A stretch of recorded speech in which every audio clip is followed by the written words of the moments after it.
Hello, welcome to another episode of Executive Suite. I'm your host, Thomas Braun, and today we're here with Sebastian Wolf from Quartermast Advisors. He's a partner with this M&A advisory firm that specializes in advising the creator economy firms and social media.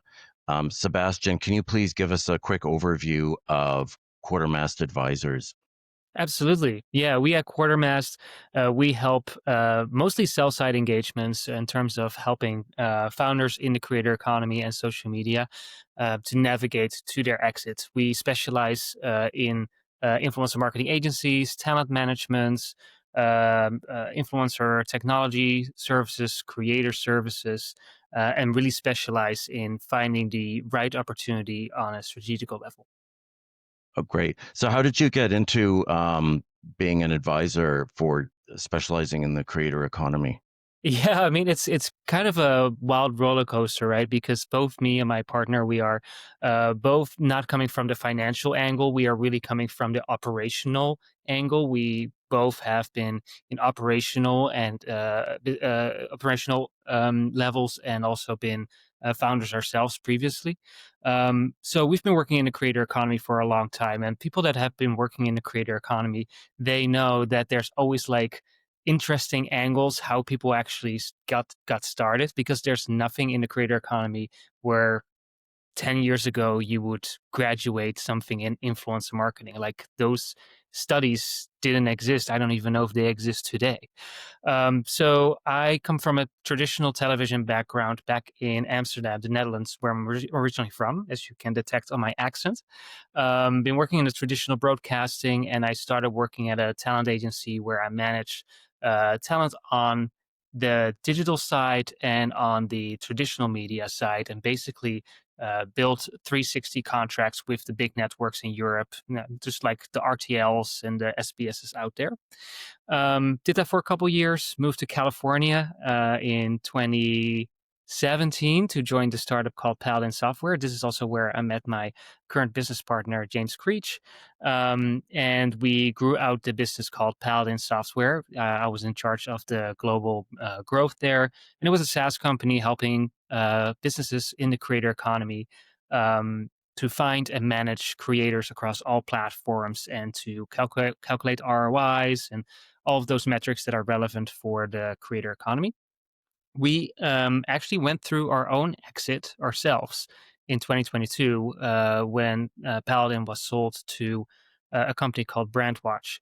Um, so we went through the whole phase ourselves, the whole roller coaster of going through an M&A process ourselves.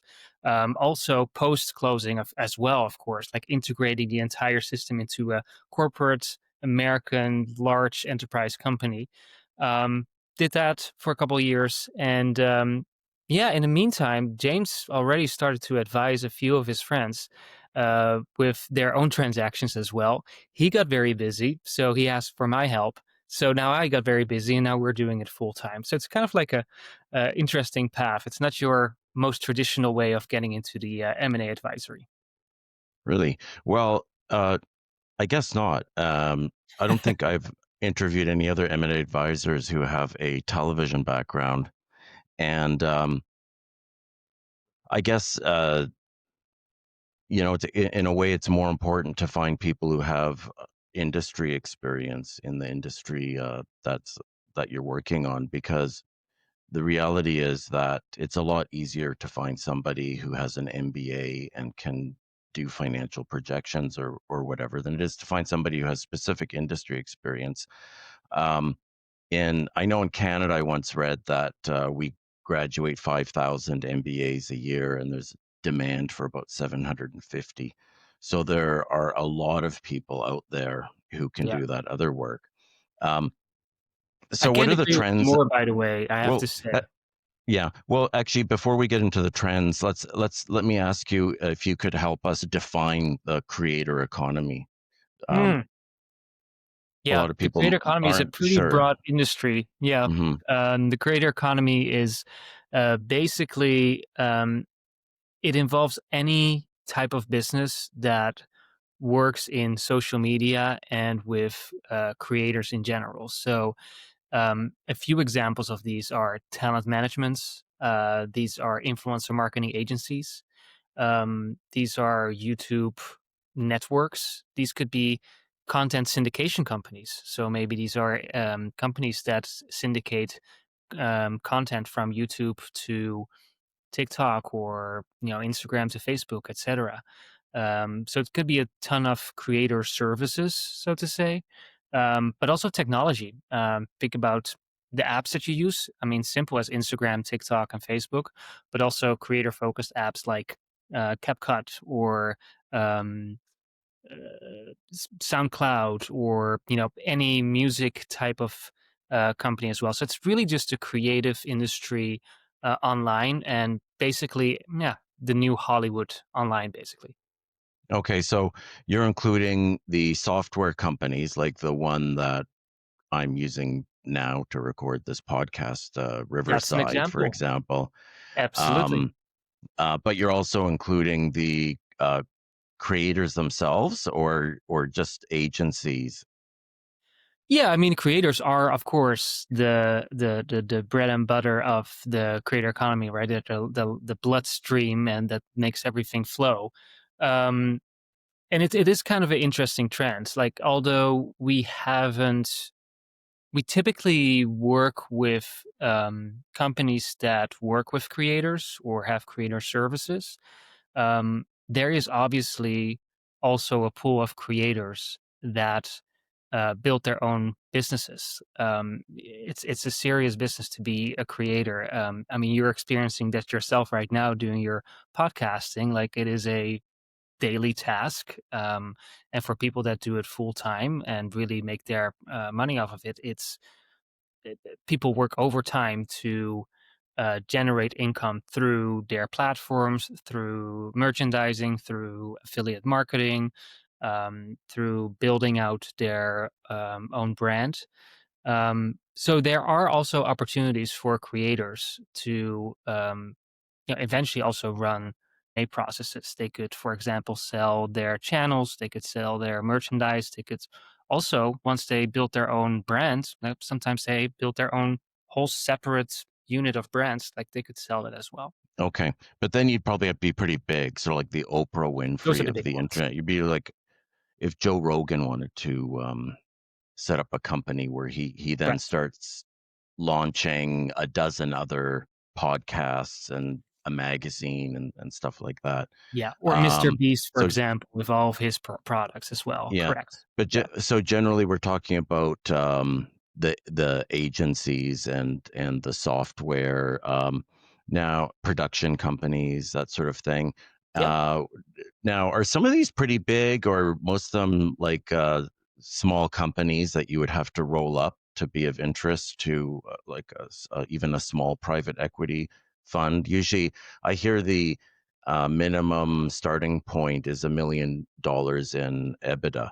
So, how well do these agencies do, and how big are they? How many of them are there? Yeah, I mean, it really also depends on the market. So we operate on a global scale. So there's differences between the companies that are established in Europe, where the market is really fragmented between countries like, the Netherlands, Belgium, Spain, France, Germany, or the United States, where there's a huge market, of course, and also on top of the North American market, it's also in the English language, which is the predominant language globally. So it has a much bigger reach. But that said, what I'm seeing in the industry is there's a ton of businesses, and it really depends on what type of business we're talking about. But there's a ton of businesses that are either massive or that are in a middle segment. There's also a ton of like starting businesses that are even underneath the $1 million EBITDA. Now, typically, those businesses are not super interesting for any M&A processes, unless they are really ahead of the curve and they have really um, aggressive year over year growth trajectories, and they might have some assets or some unfair advantages into their business that could make it interesting for a party. So it could be specific licenses that they have with YouTube, or maybe with MCN creators, or they have specific creator relations that an acquiring company would be looking at. So it is really looking at that strategic fit where it really depends on um, both the supply and demand factor of creators versus brands, publishers, um, and brands, publishers, and other marketing opportunities. Interesting. So maybe Paladin's a good example. Hmm. Can you give me sort of just an overview? That was your own company that you sold. You said what exactly did, or I guess Paladin's still in business. What exactly do they do? How do they Yeah, I generate have to be revenue? honest. So I was not the founder of Paladin. James Creech was the Right. founder of Paladin. So I worked You're there. vice president of business development. Correct. So that was my Mhm. title at Paladin. So with Paladin, we built a product um, that originally stemmed from the YouTube multi-channel network business. This was a huge industry about like 8, 9 years ago, where agencies and publishers would have specific YouTube licenses where they could roll up creators into the licenses and basically pay out to creators on mass scale. Now you can imagine all of these creators with different revenue splits per video, per type of advertisements, et cetera, et cetera. It gets a very difficult task to actually calculate all of those revenues and then supply that to the creators. So we built a system that automated the calculations for those payments. But also, we built a tool to help um, clients to find influencers, to manage their relationships, and to measure their KPIs during campaign goals. So what we did is we built a global network of clients. We served clients mostly in North America and in Europe, and also some clients in the APAC region. Um, and because of our unique clientele, Brandwatch, that business was or is, I should say, specialized in consumer intelligence. They 2 years before our acquisition, they acquired a company called Falcon, which is specialized in social media management. Um, so to basically complete their entire suite with social listening intelligence, social media management, they needed another capability, which was influencer marketing. That's what our specialization was. So that's how we were integrated into their system. So that was a really strategic acquisition for them, but also for us because it opened up a ton of doors to start working with more blue chip clients that we previously would have trouble to get a foot to the door. So it was a really interesting opportunity for both parties to grow our business. And I have to say, we doubled our revenue from our own um, department within Brandwatch within the first year. Easily, we crushed all of our goals. And that was really because of just the success of combining all those elements together in one suite. Mm. How would you compare the ROI of influencer marketing to digital advertising? Well, with influencer marketing, you have to, it depends if you are working with a creator where you would like to have brand awareness. If you do brand awareness, ROI can be measured. It's a little bit difficult to measure the ROI at times because it's not like a quick affiliate marketing where you send out a link and then track as many clicks as Mhm. possible or as many sales as possible. So it's really about the brand awareness and also the the brand image that will come with that as well. So it's kind of the influencers are really there to form opinion about people's brands, and I think that's really where the magic touch comes to play versus traditional digital marketing. Right. But w can you measure the ROI on digital marketing very well, or is that also something that's a little bit nebulous, which, No, you know, there's it ton of doesn't metrics necessarily that you can result in, use. so Yeah. it's a little bit more traceable then because of what Google Pixels, you can actually trace somebody clicking through? Yeah, I mean, for influencer marketing, we usually look at things like CPMs, or we are looking at clicks or click through rates. I should say views are important. Engagement is important. I think it's always interesting to really compare the effects of using macro influencers versus mid-tier versus micro influencers. So macro Mm, influencers are the biggest ones out there. Those are the Joe Rogans, those are the Kim Kardashians out mhm. there. Then you have a mid-tier that is really significant, still a significant following, but they're not like world famous yet. And then of course those are the micro influencers underneath that have a couple thousand of followers. And it's kind of interesting to see that each and every type of influencer is used for different purposes. So the macro influencer is typically used for things like brand awareness, as where the micro influencer is really used for, usually at a campaign where there's tons of micro influencers that are pushing the brand, that are pushing affiliate marketing throughout their own channels. But because their engagement is much higher, there can be also more traction and click through rates than just a simple macro influencer endorsement. Okay. So let's say you're a small company and you've got a niche product and you think that this really is would be a good fit for micro influencers who are, they might not have 100 million followers, but they've got followers who care about that particular product. And so one of the things I'm wondering about is that for a small company, what kind of budget do they have to think about if they wanted to get into influencer marketing? Yeah, I think your budget still has to be pretty serious.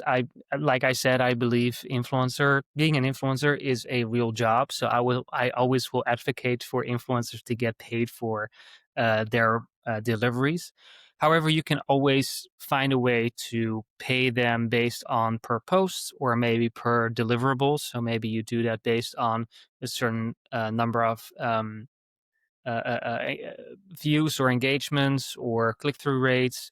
But I would always set aside at minimum like 10 to 20K to even get started with like an influencer marketing campaign. I think that's, yeah, a minimum to get started with.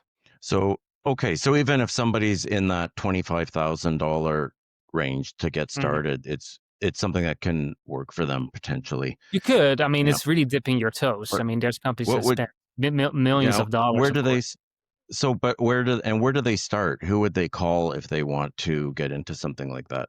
Yeah, it goes multiple ways. If you are, if, an example is like I used to work at a talent management in the Netherlands, and we had a talent that was really focused on horse riding content. And this was focused for girls between the 10 and 14 years old. I mean, that is as niche as you can make Mhm, your content, right? So, what happened was that brands that were targeting horse owners basically they already knew about her existence, so they reached out directly to her, and she would then redirect all the inquiries to us directly so we could negotiate the deal. So that's a way to go about it. Sometimes you can directly engage with the influencer. In those mhm. cases, I would always recommend to already build some relationship with the influencer at the beginning, respond to their content, engage with her a little with them a little bit because it's just helpful to already get on their radar a little bit. So that's a way to go about it. Another way to go about it is you can also do influencer marketing services.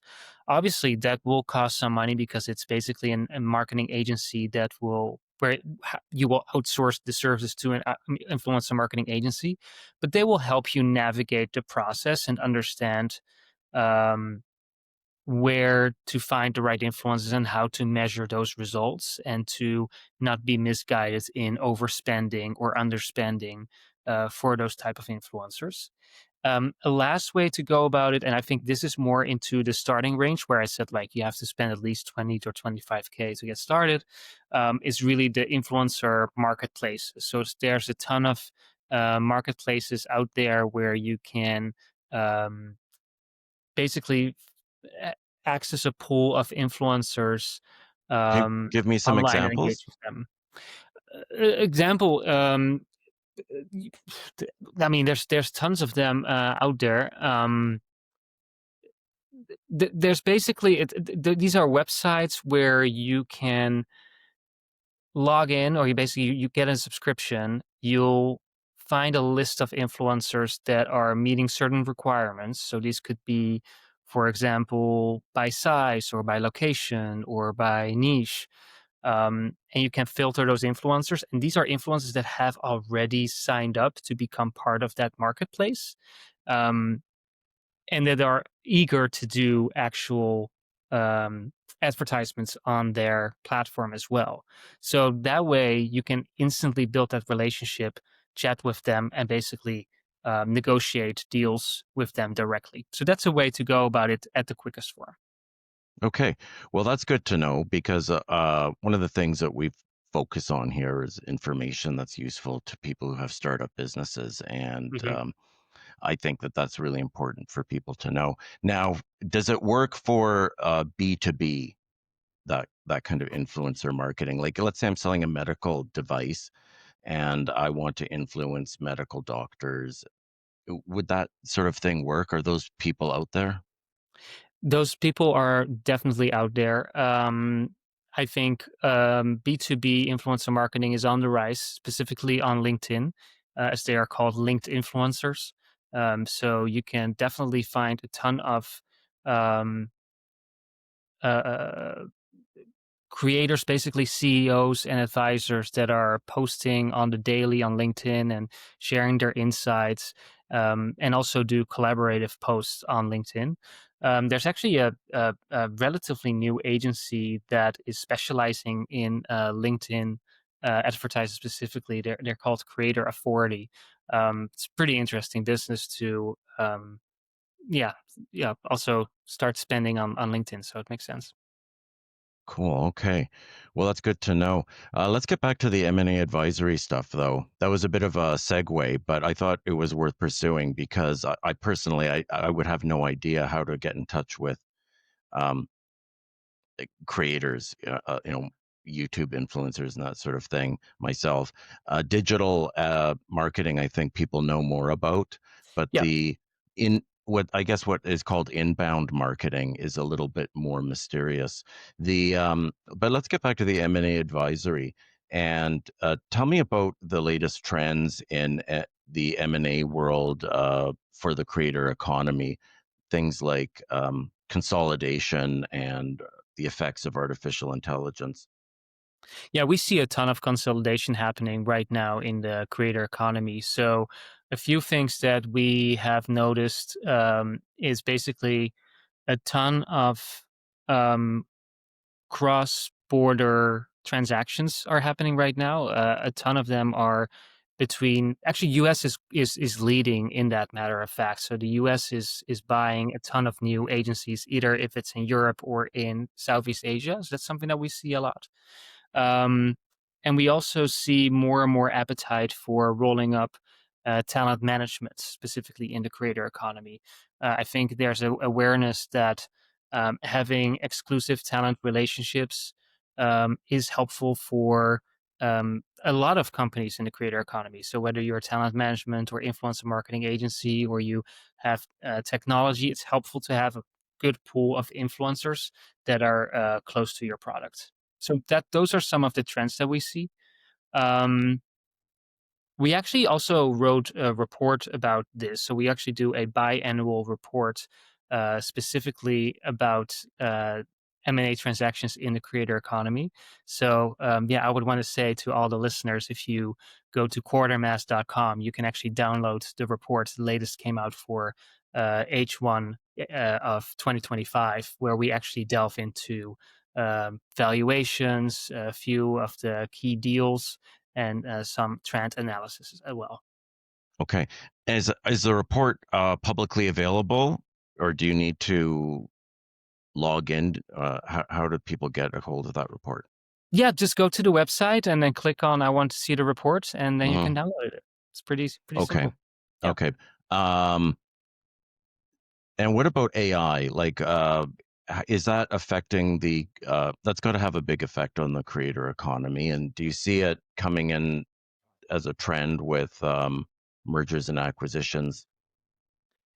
Yeah, I mean, AI is obviously already super visible in the creator economy for everybody of us in a day-to-day situation, right? Whether you're on YouTube or on Instagram, you already see all the AI videos, you see the manipulated videos out there.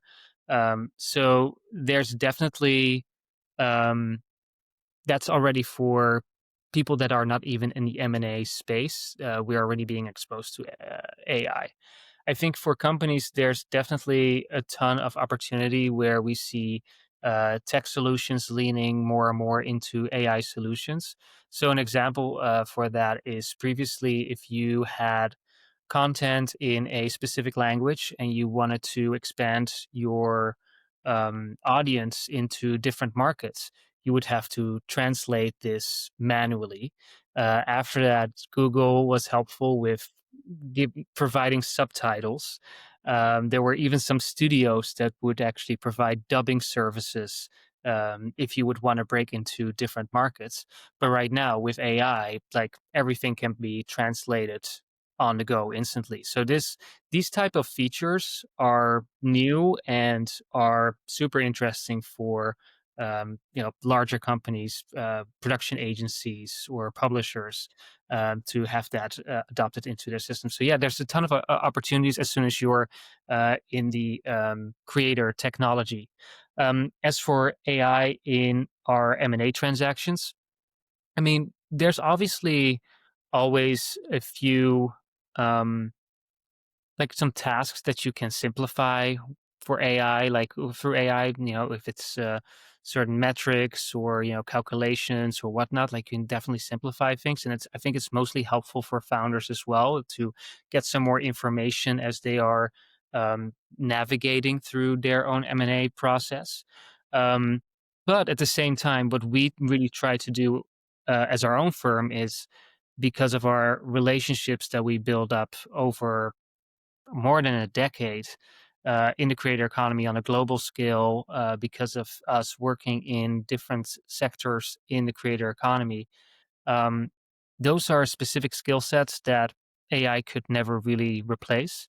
So for us, that strategical element, that's something that we will always keep personal between us and the client. Okay, well, we're getting close to the half-hour mark here. I would like to wrap this up now. Did you have any other comments that you wanted to share with our viewers before we say goodbye? No, I think the most important thing is if you're thinking about any M&A transaction in the foreseeable future, make sure you are ready before you actually delve into it. And by that, I'm saying make sure that you understand your value, that you are organized on a financial point of view, and that you are also setting up your team members up for success. Because in the end, your team members also post acquisition will help determine success of a transaction in general. Um, and you can start with that the soonest as possible because sometimes you just don't know when an acquisition opportunity actually arises. Hmm. Um, and yeah, I would highly recommend any founder to always be ready for a potential exit, in the coming months. Right. So they should probably at least reach out and make contact with an M&A advisor and start Absolutely. interviewing different advisors and hear what they have to say because usually initial consultations are free. It's free to talk and ask questions. So I would And encourage also people talk to who are in different that position advisors. to, yeah, to reach out. Don't hesitate, and they might be able to tell you something in advance that you can use over the next year or two, even if you're thinking about an exit at some point in the future. Yeah, So, and I want to say talk to different mhm, advisors because in the end, working with an advisor is very personal. You'll be in touch on a daily basis, so you have to like that person, to be in touch with that person every mhm, single day, and really yeah, trust and that trust person. them. So I Yeah. always recommend doing that. But yeah, we're always happy to chat with people that are exploring the opportunity to sell their business. Well, that sounds great. Okay, well, we're going to wrap that up. Thank you, everyone who's been watching. If you like this kind of content, please like and subscribe this video, and we'll see you next time. Bye for now. Thank you.